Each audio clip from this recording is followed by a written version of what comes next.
Hola a todos mis amigos y amigas en España. Soy Mark Prensky. Estoy encantado de estar virtualmente con ustedes. Voy a hablar con ustedes sobre la educación del futuro. Pero voy a hablar en inglés.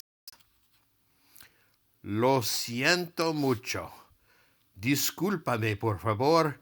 Estoy estudiando el castellano.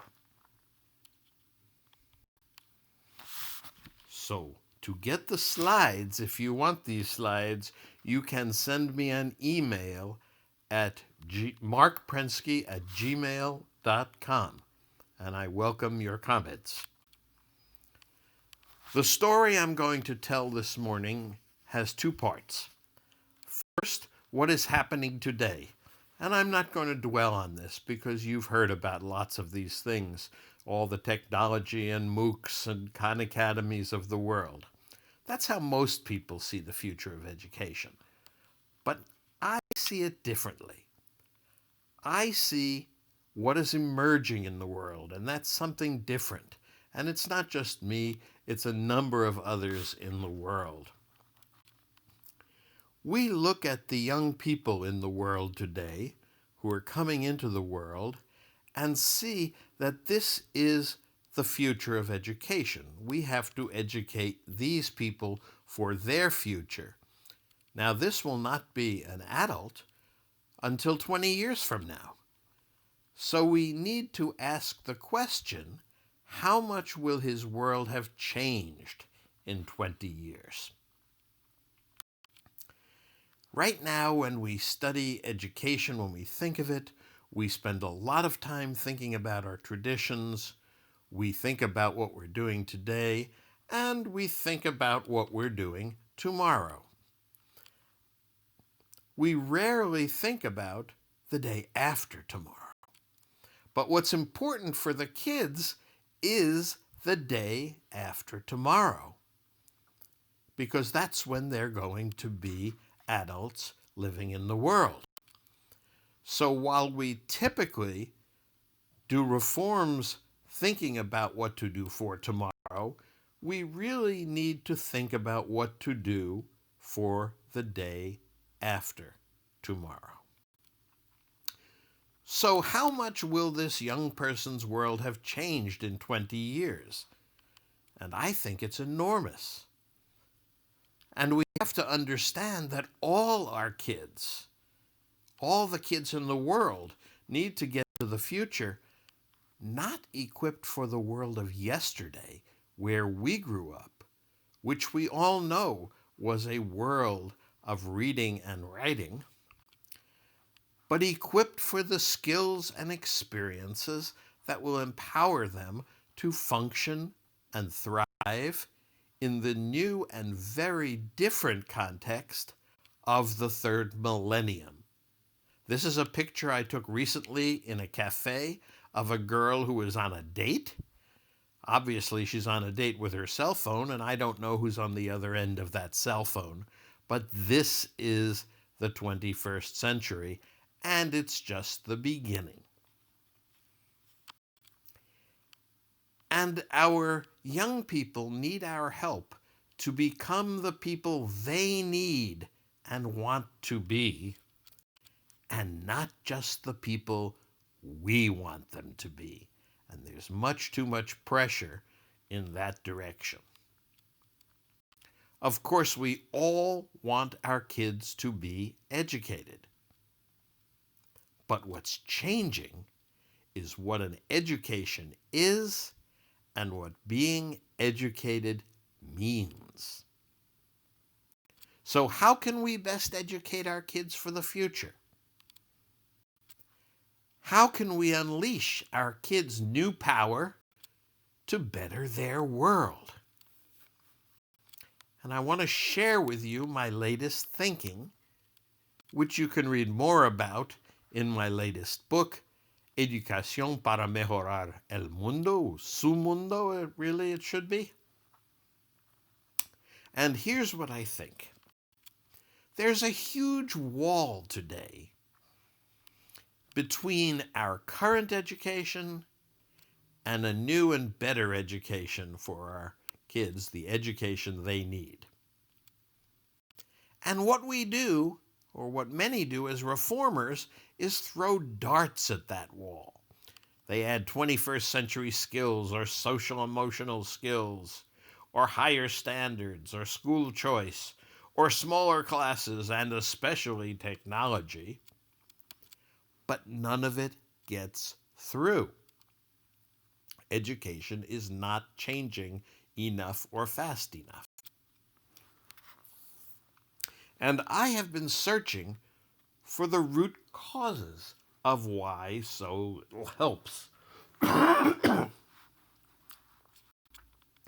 I've looked and written about engagement, about pedagogy, about curriculum, about education's ends and goals, and I've written books about all of these.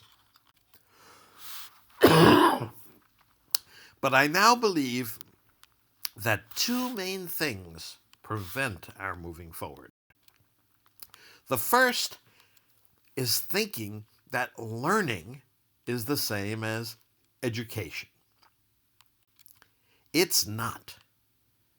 Learning is nice and it's good and we all like it, but it's not the same as an education, and it's not even the goal of the education.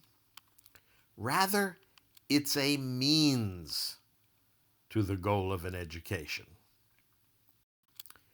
It's a means to our kids becoming good, effective, world-improving people. That's the goal of education as I see it.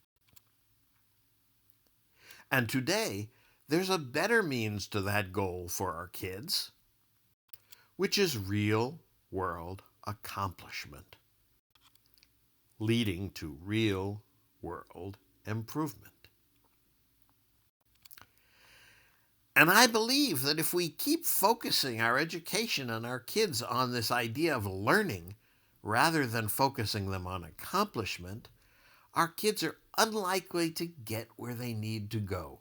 Focusing only on learning is not enough. So that's one thing. But here's something that's even more important. I believe the true root of our educational problems is the way we see and treat our kids. We disrespect our kids. We underappreciate our kids. And we underestimate what our kids can do. And I know this because they tell me over and over everywhere in the world. In fact, I've come to the conclusion that we too often treat our kids, both as teachers and as parents, as if they were our pets. We say to them, go here, sit where and when I tell you, do this, follow me, go to the bathroom when I say so, and especially perform the tricks I taught you, which is another way to describe what we call normally testing. We need to see our kids as people, of course, but increasingly they are people with extended brains all networked together. Increasingly, they are empowered with huge new capabilities. They can do all of these things: act, accomplish, become, build, create, fix, help, improve, inspire, join, pressure, preserve, share, teach, and learn in new and better ways. And the education of our kids' future needs to take far better advantage of our kids' new empowerment and not lock away the devices that empower them in closets or lockers. Because to thrive and succeed in the third millennium, our newly empowered kids require a different education. And we need to change our perspective in a huge way.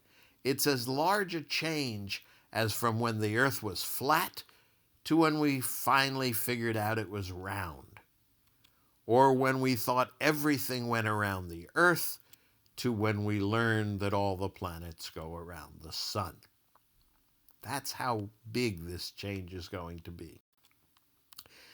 And it's now emerging bottom up, not top down from any ministries, around the globe. The organization Ashoka sees this and talks about empowering kids. Design for Change in 66 countries talks about infecting kids with the I-CAN virus. Schools in the US, in India, in Brazil, I'm sure everywhere else in the world, are doing some of this. And even the International Baccalaureate is thinking about this in its elementary and middle programs. So why is this new education emerging? And why is it emerging now?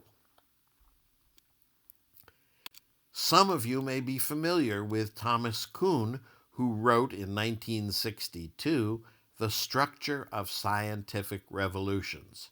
It's a book that I read in college and that many of you may have read.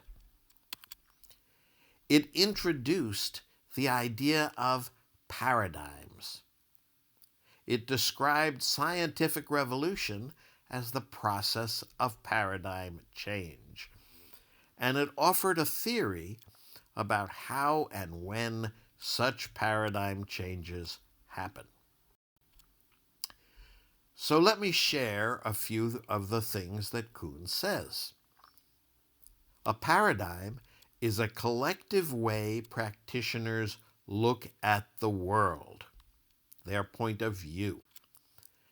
The prevailing paradigm at any moment defines what's normal, the normal practices of the field.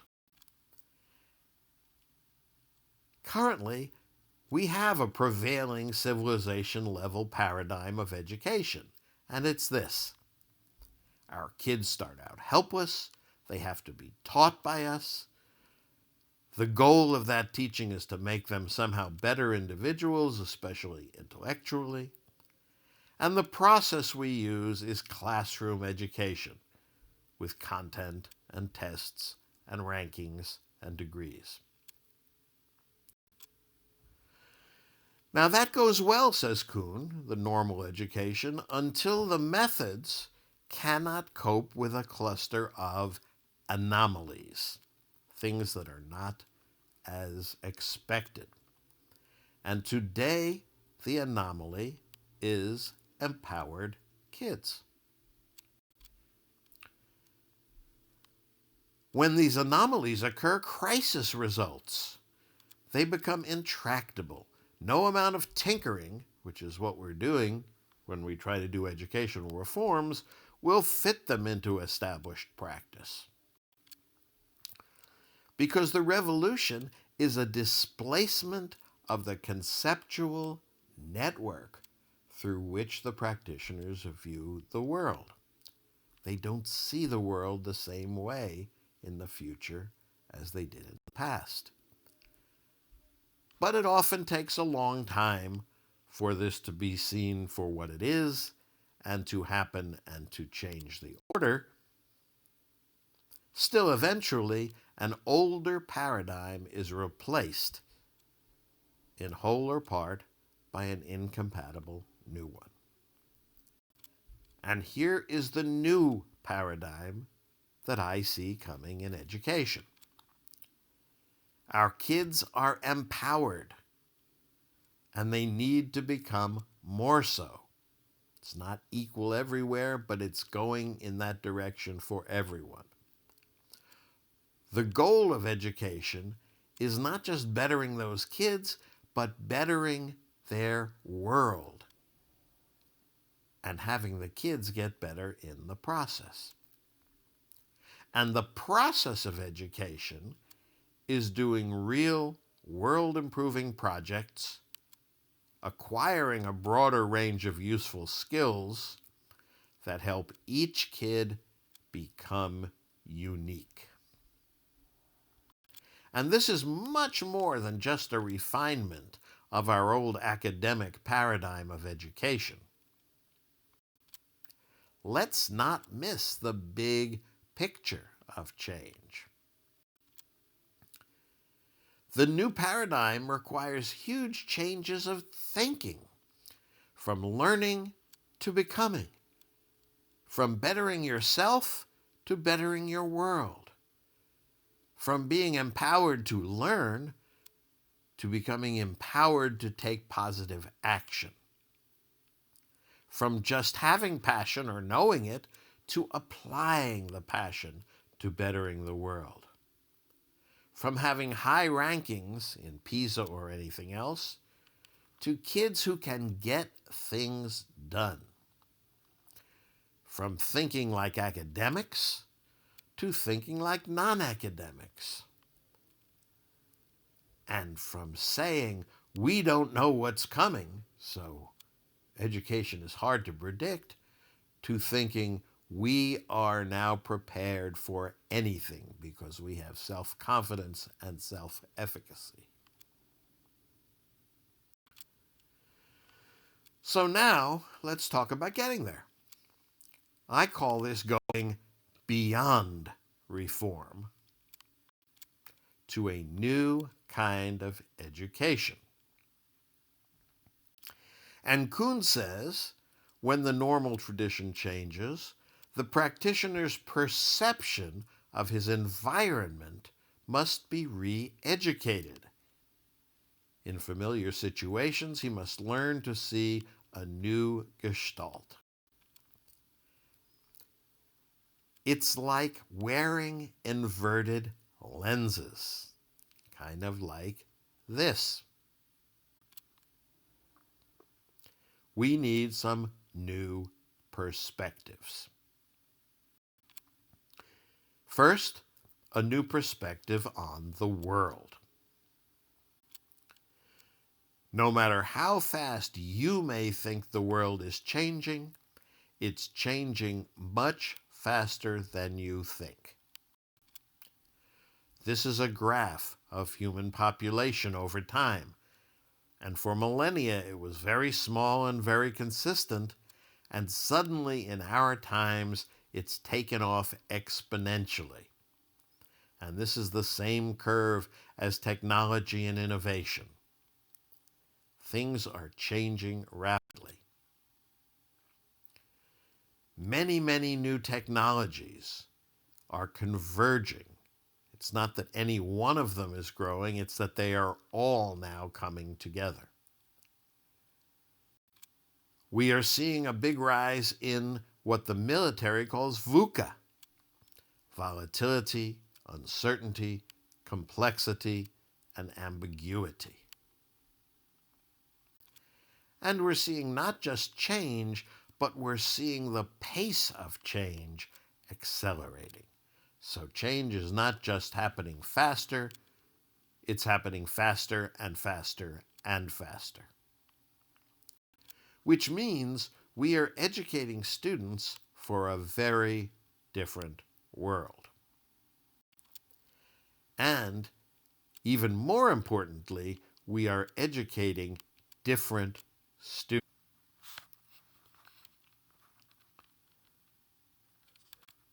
So let me give you a new perspective on students. Technology is now giving them so many new capabilities that our students are no longer the people that we were when we were in school. They are not little us's. They are far more empowered than in the past.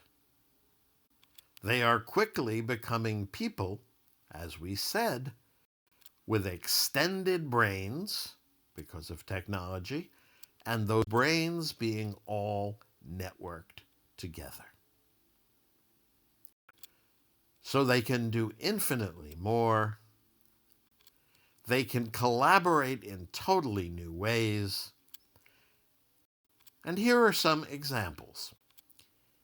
Primary school kids in the earliest grades can do real science mapping the brain because there is a game called iWire, and it gives you a little tiny piece of brain, and a human can figure out where the neurons are going. Kids can do this, and they are doing this. Middle school kids, these are 12-year-old girls who have a 3D printer, and they were able to 3D print custom prosthetic hands for the kids who didn't have hands and needed this. But equally importantly, they could use their skills at social networking to find the kids who needed the hands, and then they could custom build the hands for each kid.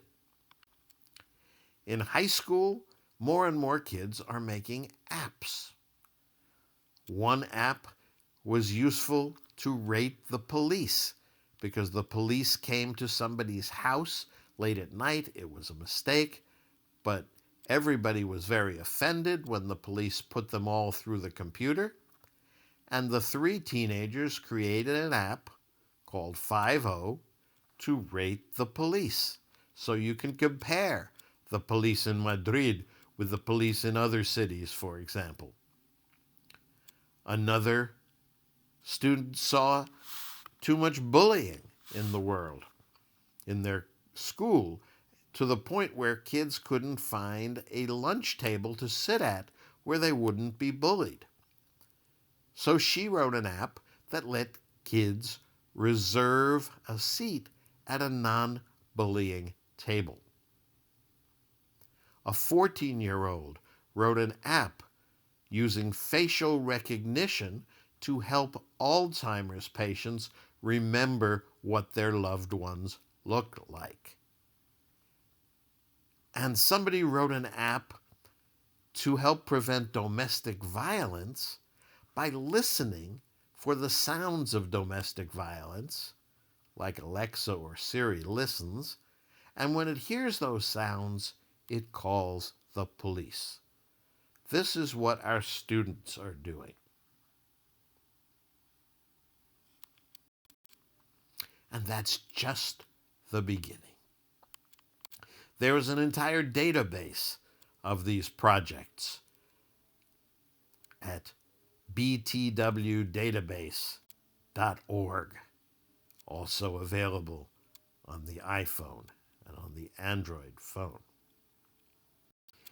It lists all the projects that kids have already done and suggests some new ones, and it gives the details, often with videos, about these projects. Now let me give you a new perspective on automation, because this is so important.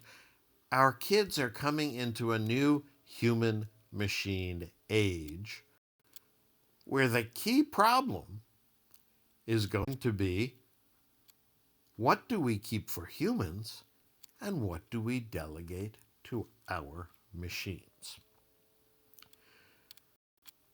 Reading and writing, already becoming machine skills. Researching is becoming a machine skill. Translating is becoming a machine skill. Thinking with artificial intelligence is becoming a machine skill, at least part of thinking.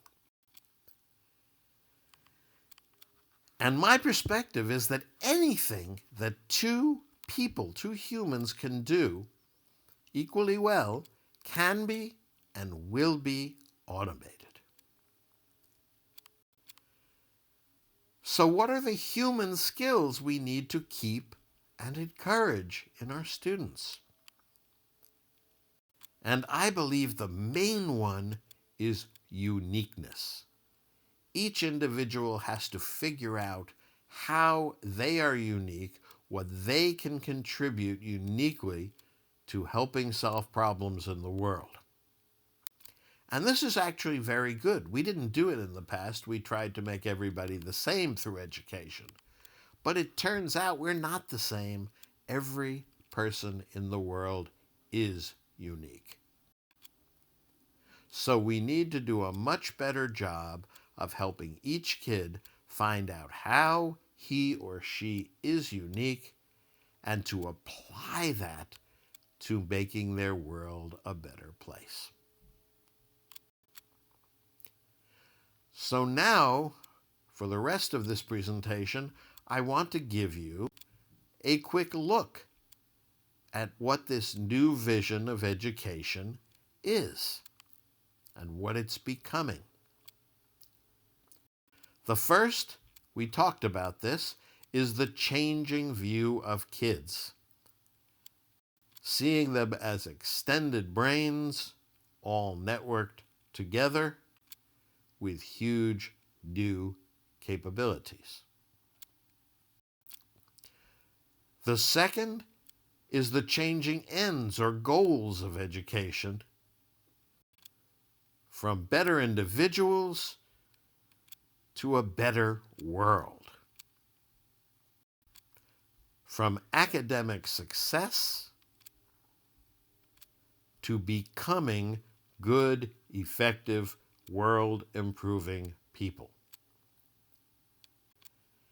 And for helping each student understand what he or she cares about individually, what he or she is good at uniquely, and what he or she loves to do. And the answers to these questions need to be explained to our kids, or the kids need to figure this out during their primary and secondary years so that they can show up for higher education knowing those answers. Third is the changing means of education. Again, not learning in classes, but real-world accomplishment leading to real-world improvements. In the past, here's what we did, and we still do this today. We put kids together with content. We hope that will lead to learning, which will give us improved people, mostly intellectually. And then we place a huge bet.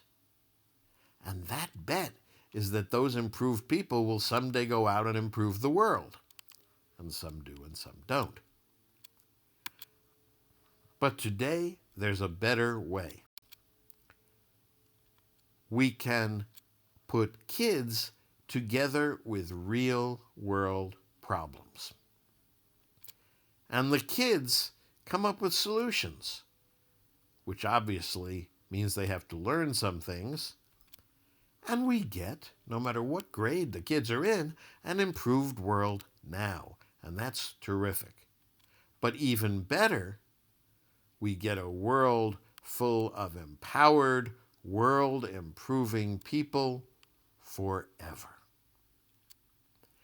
And this is so important because we want our kids to accomplish in the future, and the best predictor of future accomplishment is past accomplishment. And nothing builds self-esteem and self-confidence like accomplishment.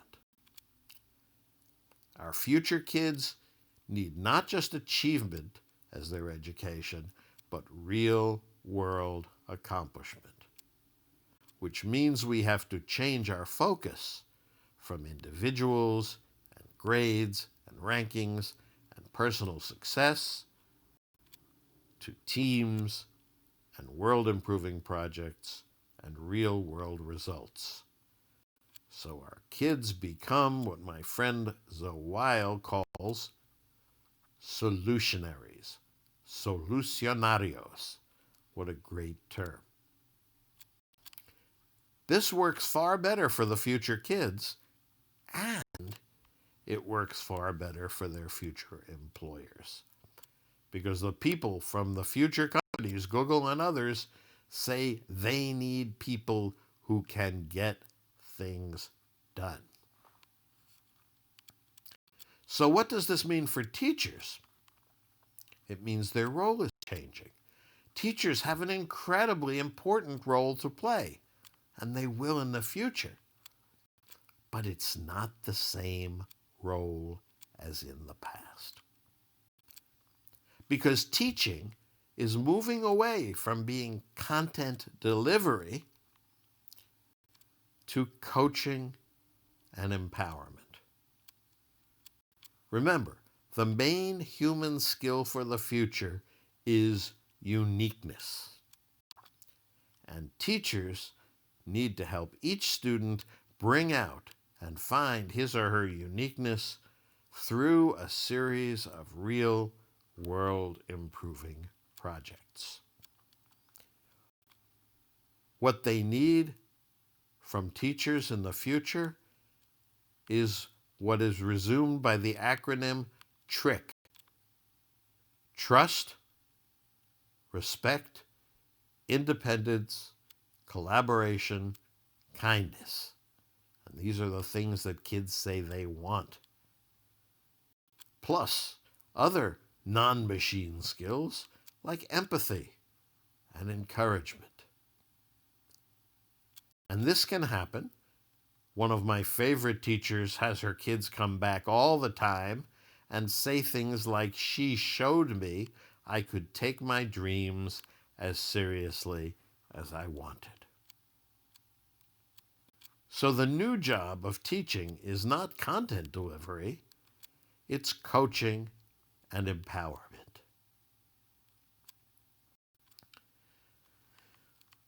In terms of technology, that's changing too. We've been using technology, those of us who have been using it in education, mostly for things we can already do, like writing and reading and searching and note-taking and research and presentation.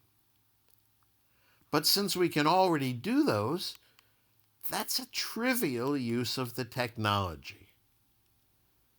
It doesn't mean the things are trivial, writing and reading are not trivial, but it's trivial in the sense that we could do these things before technology.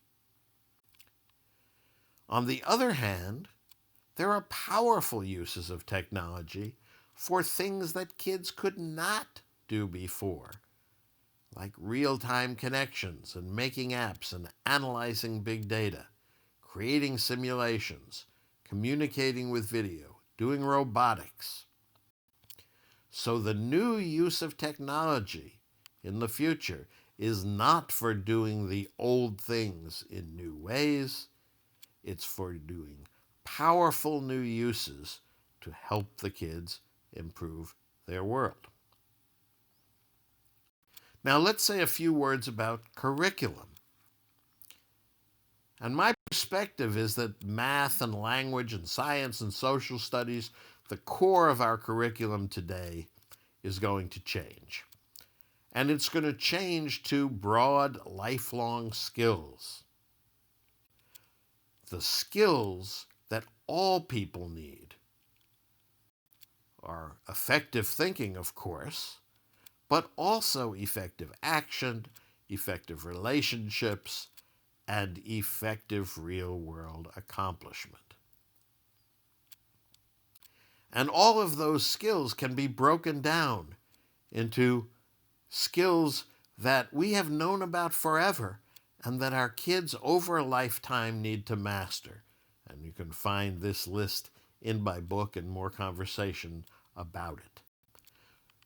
So we are moving from courses and from content to projects and skills. And we're moving from learning them in advance in the courses, taking lots of courses before we do anything, to projects that allow these skills to be acquired as needed. So to sum up, we all want our kids to be educated. What is changing is what an education is and what being educated means. Our kids are already starting to improve their world on their own, and our job is to make them even more powerful. But this requires that we don't just think about giving our kids the same old education, slightly better around the edges. We need to move to a civilization-level change in what education is.